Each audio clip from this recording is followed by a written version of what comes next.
Fala pessoal, tudo bom? Aqui é o Matheus e a gente vai ver mais um review de um fone. Dessa vez é o Kaid, o nosso primeiro Kaid aqui do canal. E é interessante dizer que esse vídeo vai ser um pouquinho diferente porque quando eu gravei, eu perdi alguns arquivos aí para trazer do celular para o computador, então só consegui manter os vídeos e todo o áudio vai ser narrado a partir desse outro vídeo que eu estou gravando agora. Então vou trazer as considerações que eu fiz lá atrás quando eu peguei esse fone e fazer um review completinho como todos os outros aqui no canal. Então bora pro vídeo.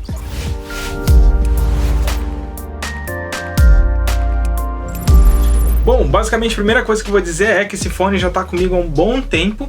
Então aqui ó, dá pra gente ver no selo de garantia que foi comprado no dia 26/8/2020. Então já tem algum tempo.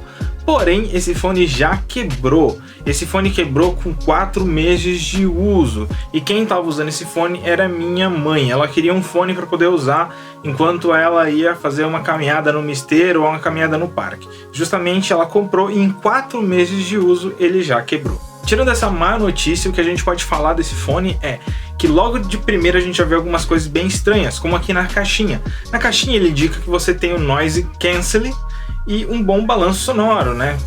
Não sei o que ele quis dizer com bom balanço sonoro, em teoria todos os fones é para ter um bom balanço sonoro, porém o que me chama a atenção é o cancelamento, né? Que tem aqui o Noise Cancelling. E esse fone não tem uma tecnologia ativa de Noise Cancelling, muito menos passiva. É um tipo de fone que não isola e por causa disso eu acho que é meio estranho conter esse tipo de informação na embalagem, porque justamente está prometendo uma coisa que o fone não faz, que é fazer aí o seu cancelamento do ruído ou ter alguma diferença acusticamente, fisicamente para essa função. E no caso não acontece aqui nesse fone. E algumas outras informações que é interessante que tem na caixinha é referente a algumas especificações. Então ele fala que o driver aqui do nosso speaker tem 14 mm, que a sensibilidade de 98 dB, mais ou menos por aí, e que a impedância de 32 ohms e que o range de frequência é entre 20 Hz a 10.000 Hz. Muito diferente de outros fones que falam que até 20.000 Hz pegam aqui o espectro audível e colocam aqui na sua faixa de reprodução. E a gente sabe muito bem que esses fonezinhos não são capazes de reproduzir, principalmente com esses tipos de componentes bem baratinhos, né? Esse tipo de frequência. Então a gente sabe que os fabricantes colocam que o aparelho tem certa potência, certa, né, sensibilidade, e na real ele não possui. E no caso aqui eles foram bem honestos em falar aqui que o range é entre 20 e 10.000, sendo que ele até fala um pouco mais de 10.000, só que a marca resolveu colocar assim já para não diferir, e pelo menos isso eu achei um pouco mais honesto do que outras marcas. Apesar disso não estar 100% acurado, é uma coisa bacana que a Kaid fez. E assim que você abre a caixinha do fone, é só o fone, você não tem manual, não tem mais nenhuma informação. Tudo que tem tecnicamente, assim digamos, está referente na caixinha. Então todas as informações a mais sobre botão, funcionalidades, tudo eles não falam. Então assim, já comprei outros modelos como o KD100 da Kaid e era a mesma coisa, não tinha manual, mas o KD100 quando você abria a caixinha você tinha aqui algumas instruções na contracapa.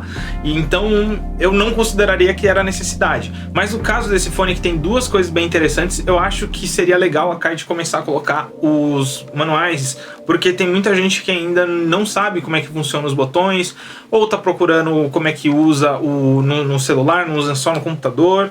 Então assim, eu acho que é bacana sim ter manual de instrução, né, quando você for comprar qualquer tipo de equipamento. E uma coisa que eu posso dizer para vocês sobre o design é exatamente que ele bebe da fonte do Apple EarPods.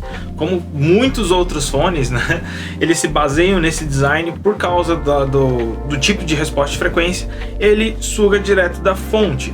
Com um porém, exatamente igual o último review que eu trouxe aqui no canal, aquele Baseus, ele também não tem os holes de baixo, porque ele é um pouco menor. Então só a concha acústica tem o formato, aqui a gente consegue ver o formato da concha acústica.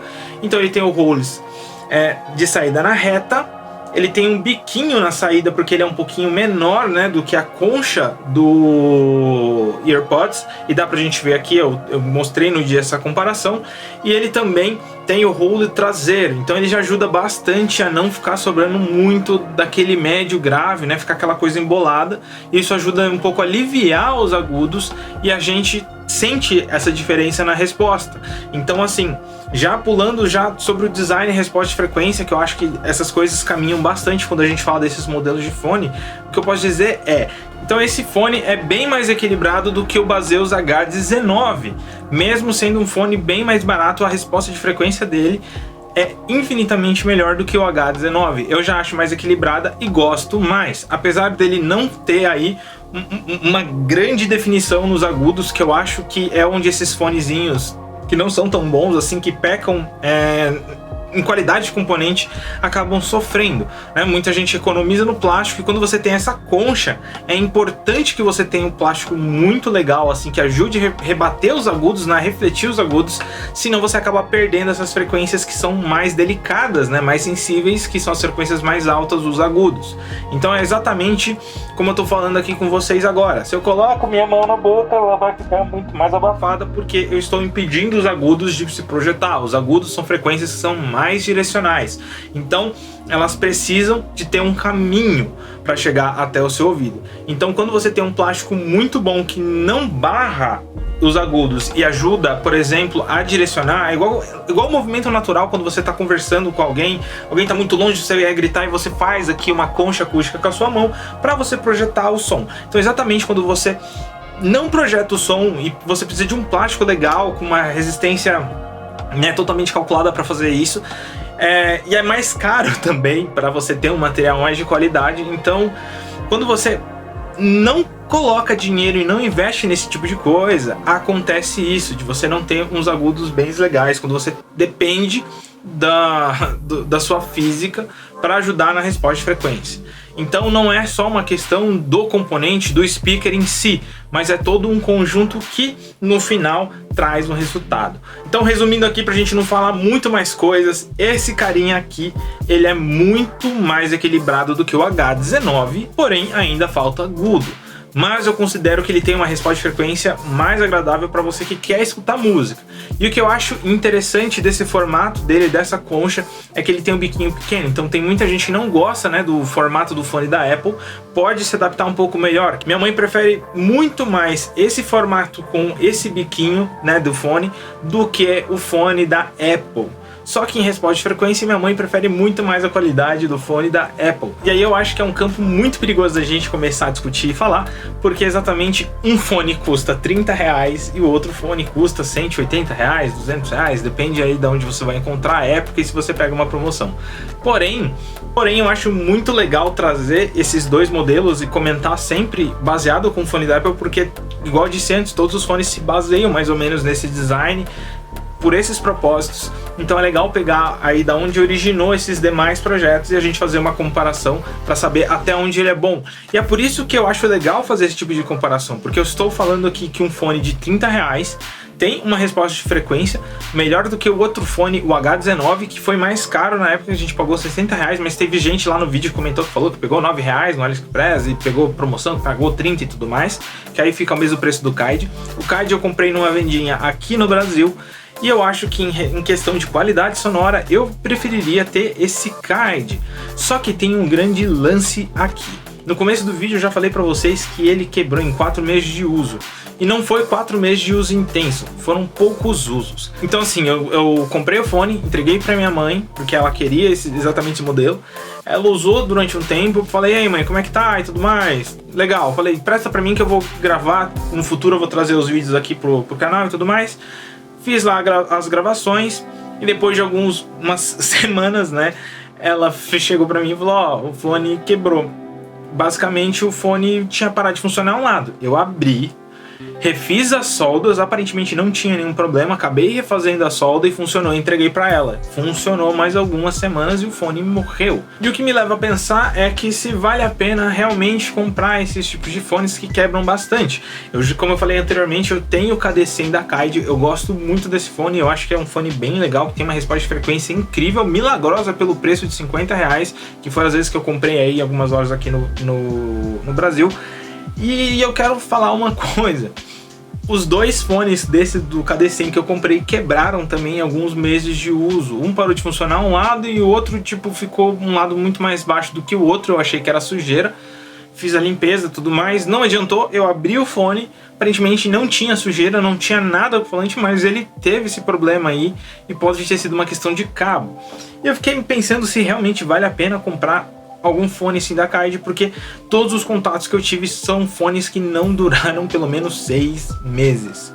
E olha que a gente toma bastante cuidado com fone, eu já falei pra vocês que esse fonezinho aí que eu comparo, o do Apple, já tá comigo há 4 anos. Então, galera, é muito difícil pegar e recomendar pra vocês alguma coisa assim. Só que eu tô falando sobre porque tem gente que vai comprar, tem gente que vai deixar de comprar pelos meus comentários, tem gente que não vai deixar de comprar e tem gente que ainda vai achar interessante que eu fiz alguns elogios em questão à resposta de frequência até o design. Eu acho um fone bonito. Então, assim, pra gente ser bem sincero, eu não compro mais algum fone, alguma coisa assim da Kaid, porque todas as experiências que eu tive foi de comprar algo que me surpreendeu nos primeiros usos, sabe? Eu fui aqui falando assim, gente, isso aqui é interessante, pelo preço isso tá meio milagroso. E depois a coisa acabou estragando. E se eu parar pra pensar, os 2, 3 fones que eu comprei da Kaid que estragou, mais o fone da minha mãe e mais outro fone que eu já comprei da Kaid que era em formato em headset, e outro Bluetooth também que eu tinha da Kaid, já dá o preço do Apple. Então, assim, em questão de um ano, eu comprei vários fones que quebraram, e aí era só ter comprado um Apple que eu teria aproveitado muito mais, entendeu? Então é nesse sentido. Mas eu acho milagroso a resposta de frequência desse fone, né, em comparação ao preço e pensando, né, do que a gente encontra por aí na mesma faixa de preço.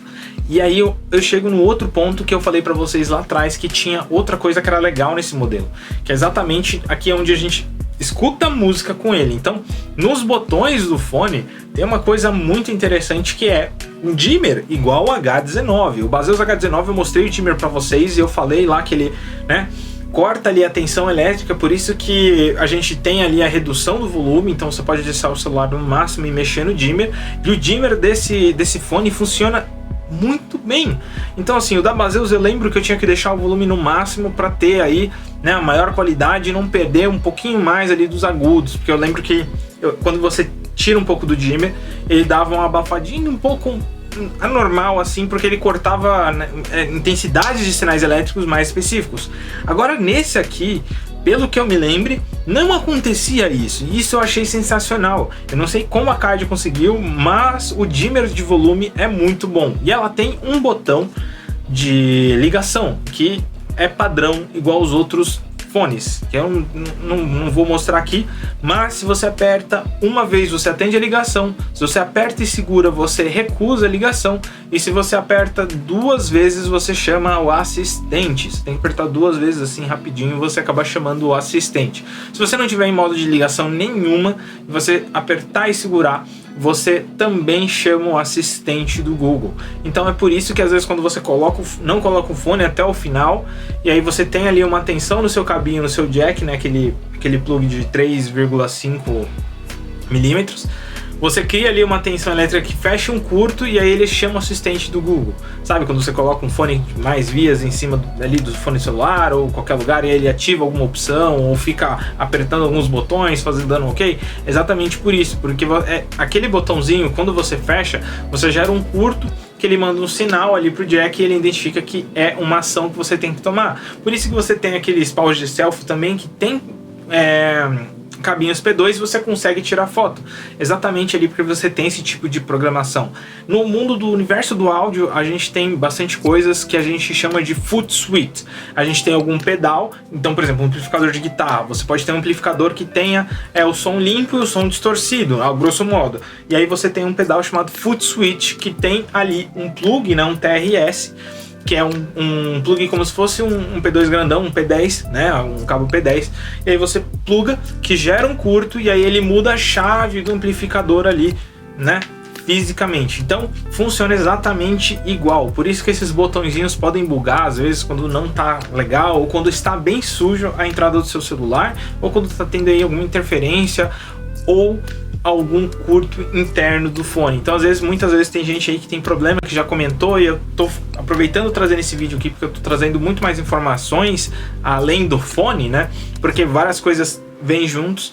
Então, E muita gente pergunta exatamente por isso. Por que eu coloco o fone no meu celular e meu celular fica doido? Exatamente por isso, porque é um curto. Então, se sua entrada tá suja e tudo mais, e pode ter um curto, o fone não tem uma ligação bem legal, ele pode acontecer isso. Por isso alguns celulares ficam malucos quando você coloca esse fone. E aí eu tô dando toda essa volta pra falar uma coisa. Eu testei esse fone em 2 celulares.